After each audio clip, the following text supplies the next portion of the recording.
Alright, alright, alright, alright! Let's get this record started!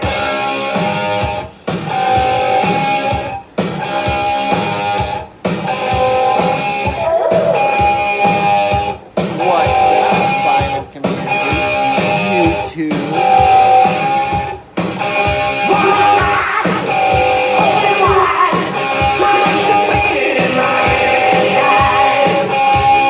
Number one, baby! Cosmic vinyl, number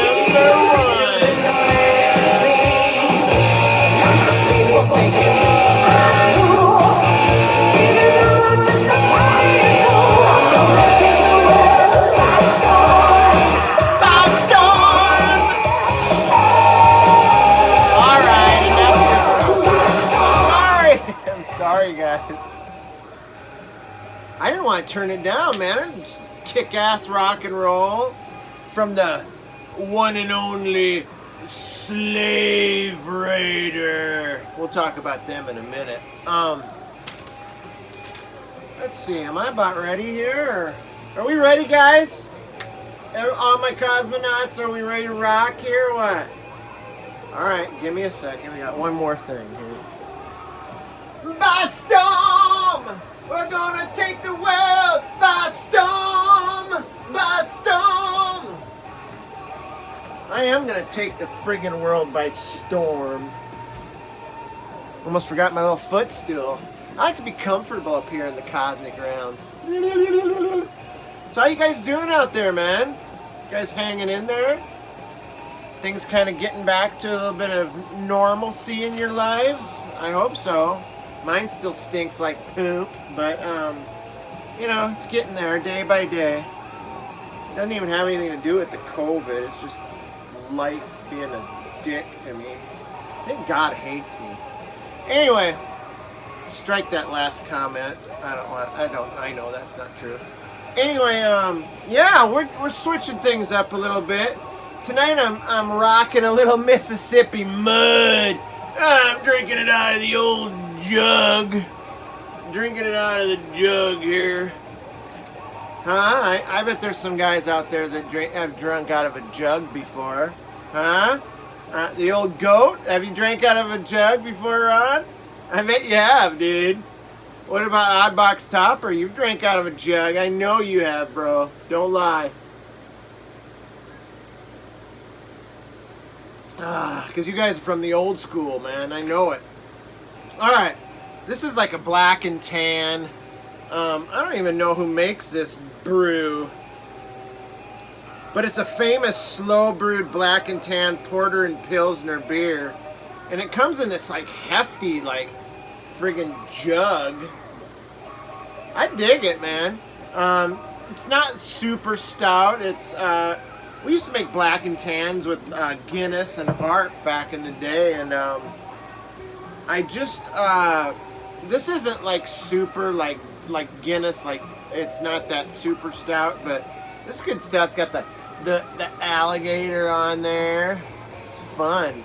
It's a fun jug. Hey, when I get done emptying this, I'm gonna start playing it. Like I'm gonna hook up an electric thing to it and play it like the 13th floor elevators. I'm signing up for the lead jug player, please. Also, I remember another jug, Mungo Jerry. If you've ever seen Mungo Jerry's video, yeah, there's a guy playing a jug in that too. Alright, so, this is going to be a Vinyl Finds video. On my limited funds that I've been living on lately, I'm still able to pull together some pretty cool albums. I'm on a little bit of a harder... most of the time, the music I'm listening to reflects my mood. And if it doesn't reflect my mood, it's something I'm listening to try and adjust my mood. But right now, I'm kind of embracing the darkness right now that I'm going through in my life. It's not super dark, but I just feel like I'm getting this therapy by listening to some more aggressive, more driving music, and it seems to be working a bit. So I picked up a nice, pretty nice stack of metal records here that I'm going to show. So, and yeah, so there's that. What was I going to say? Oh, and yesterday I did put out on Facebook, and I don't usually do Facebook, but I'll use any outlet I can. I'm trying to get in a band. I'm a vocalist, and I don't have a band, and I want ultimately what I'd like it to be, best case scenario would be a cover band that does everything from the 60s and 70s classic rock to 80s party rock and maybe a little metal in there, new wave, some alternative stuff. I mean, I can kind of adjust to all those, and I love to sing all those, and have, and even up into the 90s alternative stuff too. So I'm laying it all out there, man. I put out a thing yesterday. I sat down and posted something on Facebook, posted something on musicians, seeking musicians. I've also even started relearning some of the songs I learned with some of my old bands, and I'm even trying to stay ahead of the game by learning some songs that are kind of the staples of like party rock cover bands. And so I want to be, when a time comes, for an audition or to step into maybe a role, that I can just jump in, man, and I'll know, some songs. So, and also I'm going to start practicing on the jug, so I can add that to my resume.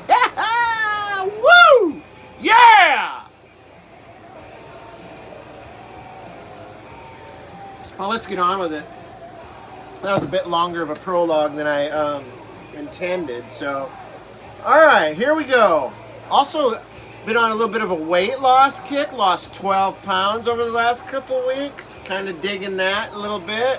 Trying to get back into rock and roll shape, So, yeah, we'll see what happens. All right, let's just get started. Right now, what we're listening to, and something I picked up a while back, is this Slave Raider. Now, Slave Raider is an American metal band from the Twin Cities. Namely, I believe, played a lot in Minneapolis. So, kind of a cool little artwork on the back there with the skull. Now, I kind of have a little bit of a sentimental attachment to this band. I don't know these guys by any means, although I have met them before. Not because I went up to Minneapolis and attended any of their gigs at that club, but I went to our local club here back in the 80s where they used to come and play in a place that was either called Tremors or Legends. It went through several names. But Slave Raider, this is called Take the Country by Storm, by the way. It's their second album. But they'd come down and they'd play these clubs, and so the place would be just friggin' packed because, we were hungry for live rock and roll, especially, a band that's signed to a record label that has records and, has a pretty good following. In fact, these guys have a following, like a cult following, and they're called The Raid. It's kind of funny because the lead singer, you can see him up here. He wears an eye patch. Two different reasons. His name is Chainsaw Kane, aka his real name is Mike Finling. He had a bit of a wandering eye, so he wears this eye patch because it was a kind of a distraction to the crowds and stuff. So he adopted, and as did his bandmates, adopted this pirate kind of, as you can see by their outfits here and their makeup, they adopted this kind of pirate, and that's where they came up with the name Slave Raider. And they were kind of over the top. I mean, it was the 80s, everything was over the top, but their over the top antics and makeup they were known for, and they were kind of I guess you could throw them into the glam rock kind of part of heavy metal. But I just remember Chainsaw Kane would actually pull a chainsaw out on stage and he'd just rock this thing. You know, I don't remember if he cut up a chair or anything like Jackal did, but I just remember the smell of like fuel and smoke from this as he just ripped on this chainsaw. It was just so funny. And he would come back and play as a solo artist after they broke up. But yeah, crazy names in the band like Lance Sabin on guitar, Nikki Wicked on guitar, Letitia Ray on bass, and The Rock on drums. In 1986, well, let's see, this album came out in what? This album came out in 85. It's called Take the World by Storm. Didn't do a whole lot commercially. In fact, it had poor sales, but man, it's really, I mean, for its time, I mean, it is what it is.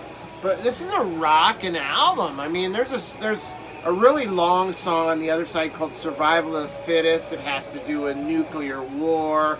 And there's a bunch of like sound bites of world leaders talking about nuclear war at the beginning. You know, it's like I said, it's of its time. And back then there was always this fear of, you know, nuclear war, as there should be now. But, yeah, just, it's a great, I love this record, man. I picked it up for like a tenner. It had, somebody had taken a crayon, and just wrote all over it. I was able to get it off simply by taking one of those wet wipes or sanitary wipes, and I just went over it really lightly, and clean as a whistle, man. It's minty fresh, as Brendan Van D would say.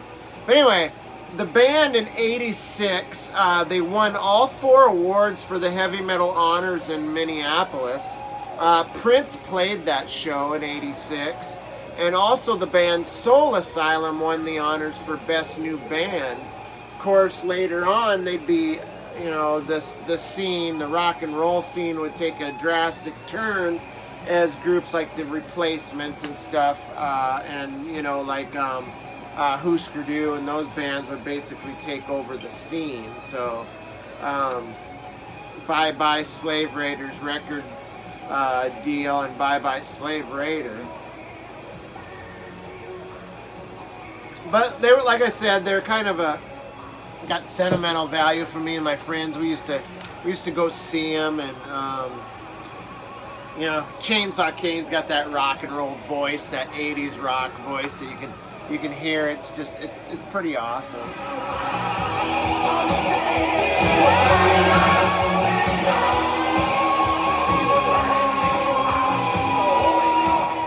Anyway, good stuff. Second on the docket here is another one I picked up fairly cheap online.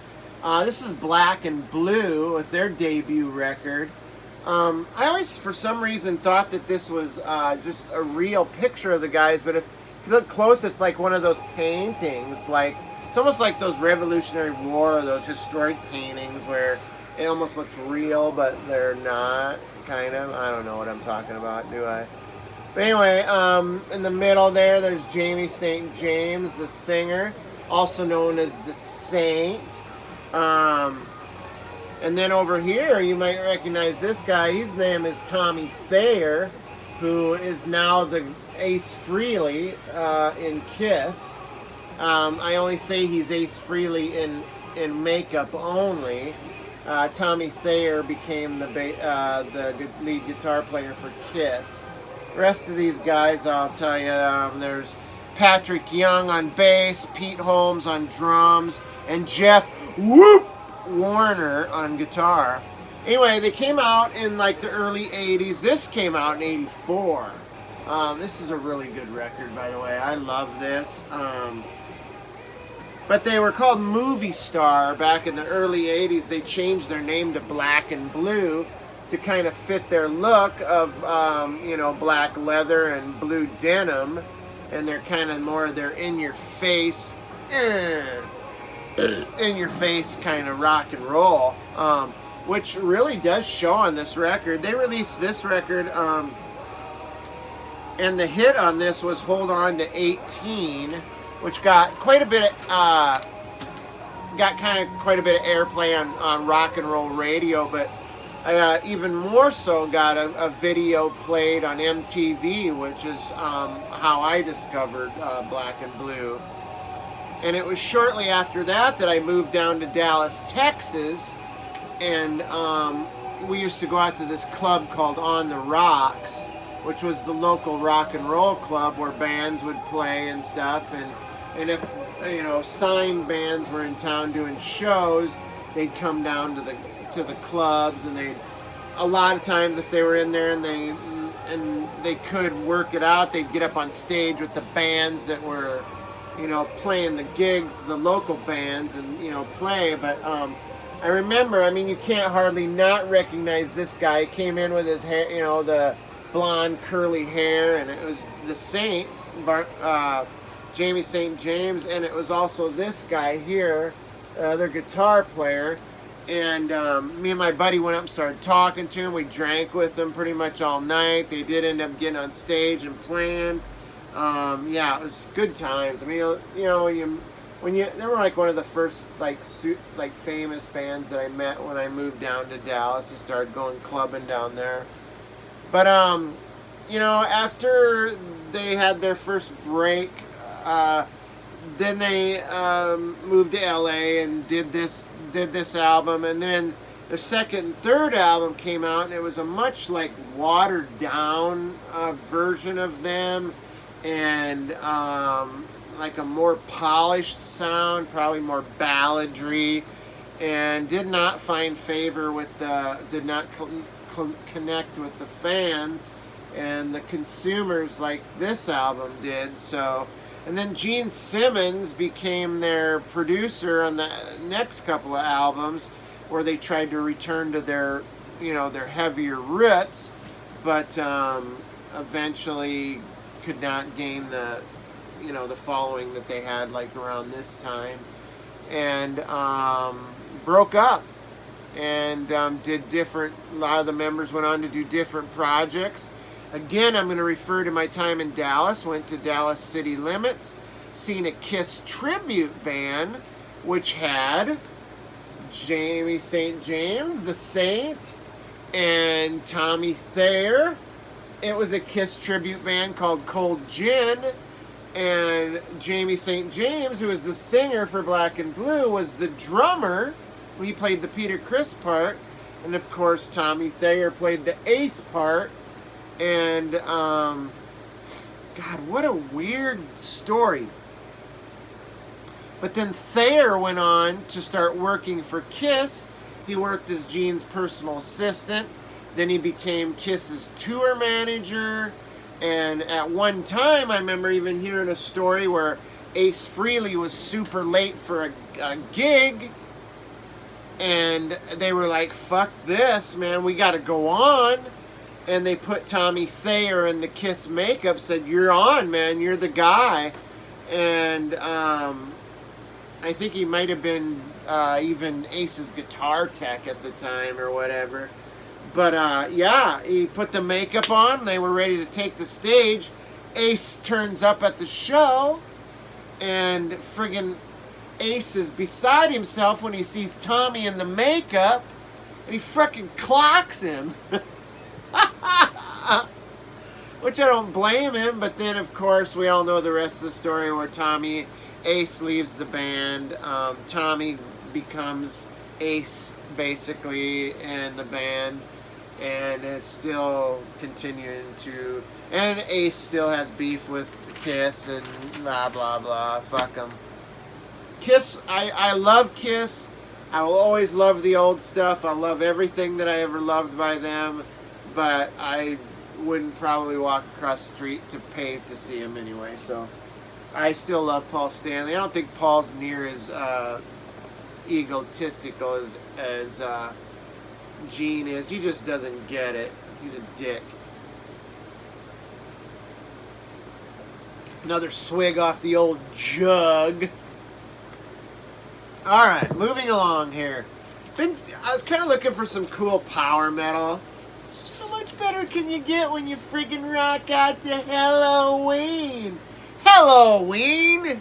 That used to be my nickname back in the day. It used to be one of my nicknames was Ween. So Halloween.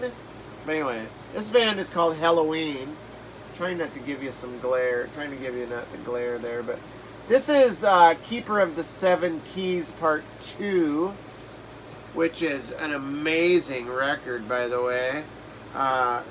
Really dig it. Here's the inner sleeve with all the pumpkins, and you know that's kind of their thing. And there's the band, the guys in the band there.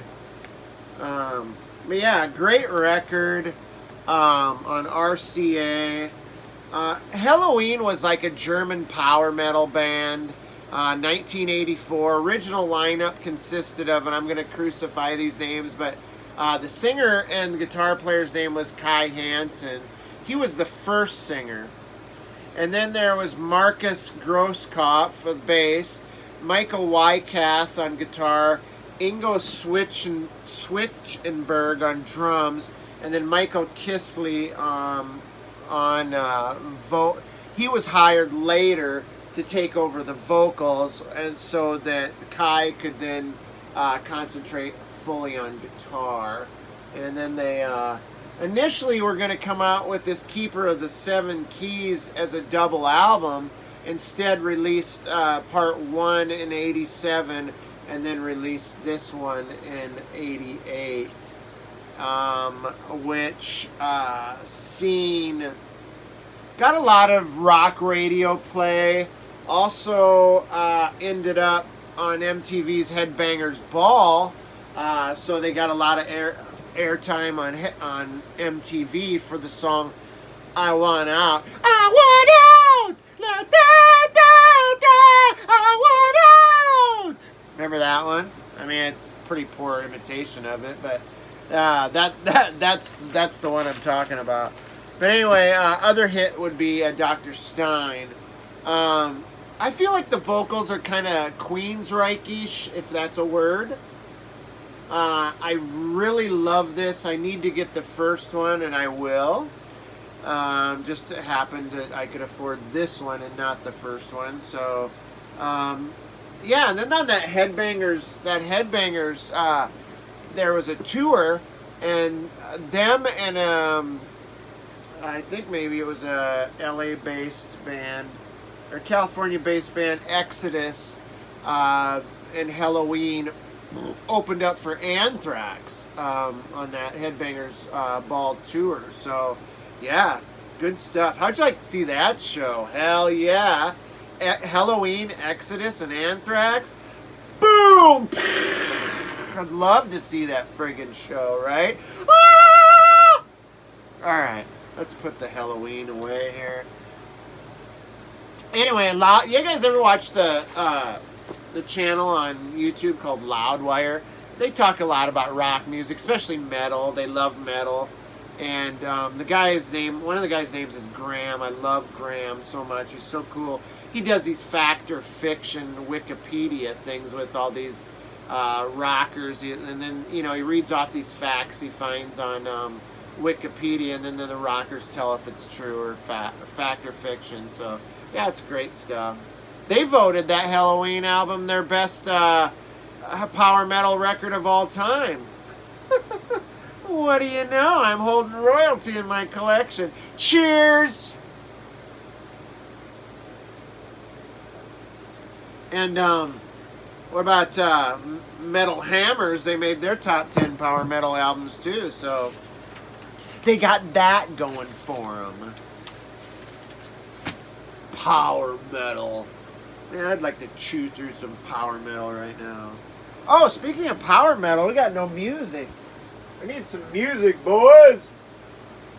Next on the docket is some Priest. I know you guys love the Priest, so that's coming up next.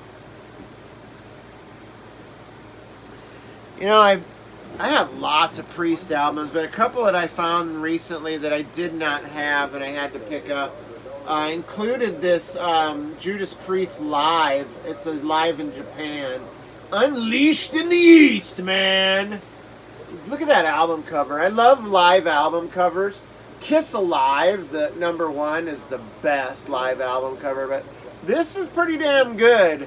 If I had one complaint, it would be that I cannot see the drummer on either the front or the back, which kind of sucks. At least even Peter Criss had a little picture on Kiss Alive 1. But this is a pretty killer live album. Stand up for Exciter! Fall to your knees and regret if you please. Exciter! Actually, it's fall to your knees and repent if you please, I believe. But this is so great. This is pre-80s. This is like 1979. God, look at friggin' Rob Halford there. God, they're just so metal. It's so amazing. I don't know. Do I need to tell you guys anything about Judas Priest? Does anybody know who Judas Priest is out there? They're a British heavy metal band. Have you heard of them? Oh, I love it. This is their first live album. They have a couple, 2 or 3 or 4 or whatever. But it was recorded live over 2 nights in Tokyo, Japan, during their Hellbent for Leather tour. At this time, this was their best-selling album up to that point. So, you know, it's made double platinum, probably. I don't know. I just made that part up. The question is, you know, how, as it is with any live album that a band puts out, how live is it? I mean, it sounds live except the vocals, and I've heard interviews with Rob Halford that, after he left the band, he gave interviews. He basically gave all the inside dirt on the band, thinking he'd probably never go back to that group again, but he did say that musically this is live, but the vocals were ruined during the first recording, and so he had to come in and dub over vocals with that, using that that live concert type sound in the studio to add to the mix here. So yeah, but this is just great. I mean, I've already mentioned Exciter, by the way. Running Wild. My favorite, I know it's a cover. I always thought it was like a Judas Priest song until I found out it wasn't. Is the Green Manalishi with the 2-pronged crown. God, I love that song. It's just one of the covers on here. There's another one. It's Joan Baez, Diamonds and Rust, which is a great. They do a killer version of that as well. But yeah, this is just a really good live album. Just so heavy. Speaking of Green Manalishi, I will mention something. I wanted to do Green Manalishi with my old band, Section 7. I didn't want to mention this, but it was probably the first time I should have known that there was going to be an issue about differences of opinion. I suggested we do Green Manalishi simply because it's a fucking great song, and it's like the thundering bass. I tried to play to my bass player, who is the leader of the band, tried to play to his, ego, saying, hey, the bass part is just so great, blah, blah, blah. But of course, I got shot down in flames because nobody's going to know the song and blah, blah, blah. Man, I've heard bands cover that song and do it so good. We would have been great if we could have done it. Just wanted to make mention of that.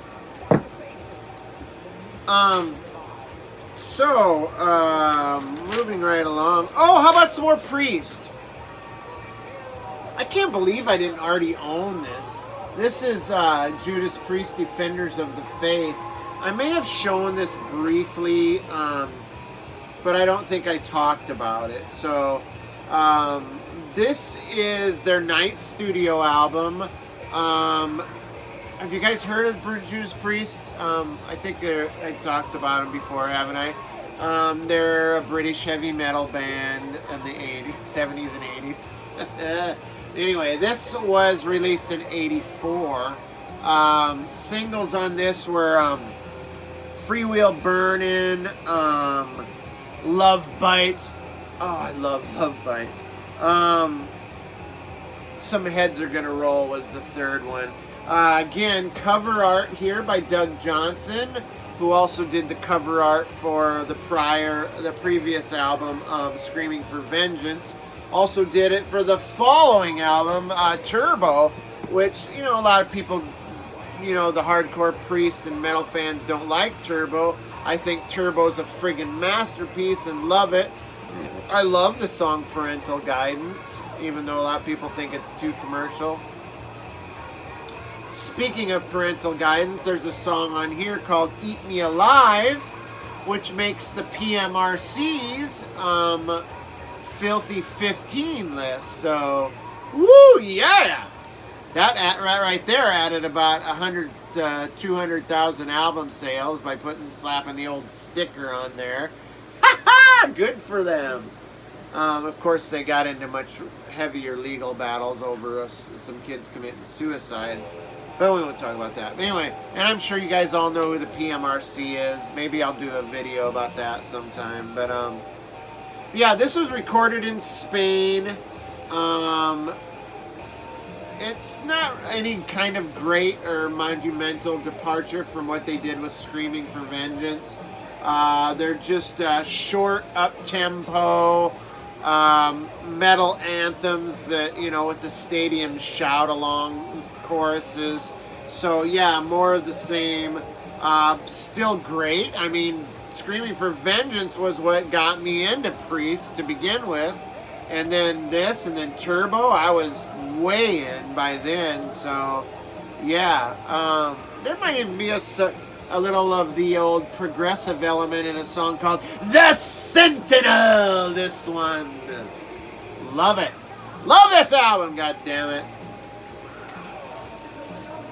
The Priest. Oh, Lord. Look at that inner sleeve, people. Oh. Oh. Put that in the old Spank Bank. I was kidding. Like Rob Halford's Spank Bank, that is. Anyway, on the back here, I have to read this. This thing is called the Metallian. And there's something on the back here. It says, The Metallian, rising from darkness where hell hath no mercy, and the screams of vengeance echo on forever. Only those who keep the faith shall escape the wrath of the Metallian, master of all metal. The Metallian. Yes!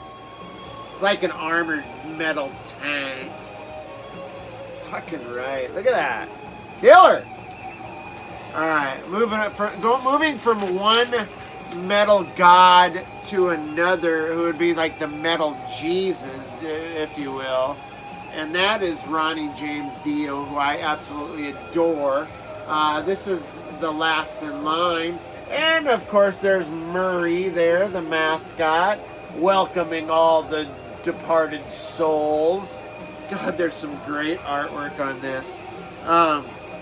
There's a guy right there that's just completely bent backwards above my finger there, screaming in agony, as are most of these that are being led in chains to be, like, I don't know if they're like sacrificed to Murray, the demon there, or what, but God, this is such a great record. I mean, this kicks off with the opening track, We Rock. I mean, it's just like a ball kicker right there. And then it starts off kind of a mellow opening till the last in line. And then when Ronnie lets out, Are You Evil or Divine? And then he's just, The Last in Line. And I just friggin' love it. And then I Speed at Night is just as good as any speed metal song I've ever heard. Mystery. I mean, this is just great. It's the first studio album in the band Dio to feature Claude Schnell, who was formerly with Rough Cut. He's on keyboards on this. In fact, the lineup on this is so good. On drums, you have Vinny Appice. You've got Claude Schnell on keyboards. You also have a little Ronnie Dio, not only on lead vocals, but he's also on keyboard here too. And then you've got lead guitar, young gunslinger. I think maybe even discovered by Ronnie and given a great opportunity here, Vivian Campbell, and all was well, in the Dio camp at this time. I mean, everybody was on board. Everybody wanted this to be great, and it was. And later on, there was a kind of a rift between Ronnie and Viv, and Viv trashed Ronnie a lot of times when he joined Whitesnake, and I remember him giving an interview where he said he didn't have to do the devil music anymore, and I'm like, you know what, fuckhead, Ronnie was nice enough to give you a break, dude, and you spit on him like that, you can suck it. Well, then, Ronnie came around, or not Ronnie, but Viv came around later after Ronnie had gotten sick and eventually passed. Viv offered to play with that. There was like a Dio tribute thing had like Ripper Owens on vocals, and it was. And then Viv ended up getting cancer too after he joined Def Leppard. So yeah, it's crazy. Cancer sucks dick. Fortunately, I just had my checkup, my reevaluation. I'm 10 years clean. So happy. Actually, I'm almost 11 years now. So anyway, Dio, Last in Line. Great album. This came out in the summer of like '84. I remember when metal album, like me and my friends were all metalheads. We wore leather jackets with like denim vests over them and bandanas and ratted up hair. I've showed you some stuff, but God, in the summer when a metal album came out, so awesome. I'm just going to show you a little bonus here, and then I'm going to turn this off, but I was able to go down to my local shop downtown and score this Metal Blade, the Best of Metal Blade Volume 2. It's got lots of artists on it, or bands on it. Lizzie Borden, Omen, Fate's Warning, Hallows Eve, Slayer, Destruction, Sodom, Sentinel Beast, Detente, Hyrax, Flotsam and Jetsam, Juggernaut, Heretic, Savage Grace, Sound Barrier, Cirith Ungol, Lizzie Borden, Cities, Explorer, Crank, and Death Dealer. Now you notice that there's a part of this cover is missing. The reason I was able to we had this marked at $9. I was like, no fucking way. First of all, the cover was literally crumbling in my hands as I picked it up. So he gave it to me for a $5. Also threw in this Iron Maiden. I know it doesn't look like an Iron Maiden cover because it's not. Iron Maiden's debut album, self-titled Iron Maiden, no cover. But, I've got this black cover that I'm using for it right now. I'm going to put stickers on it, make my own Iron Maiden cover for it. I'm happy to have it, minty fresh, as Brendan Van D would say. The vinyl on this is killer. The damage to the inner sleeve, or the outer sleeve, was water damage, obviously, and it rotted it so bad that it just fell apart. So I cut that part off, but fortunately, they were in these, the inner sleeves was this plastic, so the vinyl inside was protected from the damage, and I was able to salvage this. I might leave it like this. I might make my own cover. I don't know what I'm going to do. I might replace these plastic covers, but I'm going to show this in a Vinyl Finds video later on, along with that Iron Maiden. But anyway, you guys, man, I know it's been long, but I hope you stuck around because we had some good stories and stuff. So cheers to you with the Mississippi Mud. Love you guys out there in YouTube land and vinyl community. Love all you guys who comment. I do, man. You guys that don't have channels that you guys don't make videos. I dig you guys, man. I'm going to make a list. I'm going to shout every single one of you fuckers out, man. You cosmonauts of Cosmic Vinyl. I love you guys, man. You're going to be called the Cosmonauts from now on. Peace out, you guys. I love you. Everything's cool here in the realm, right? Peace.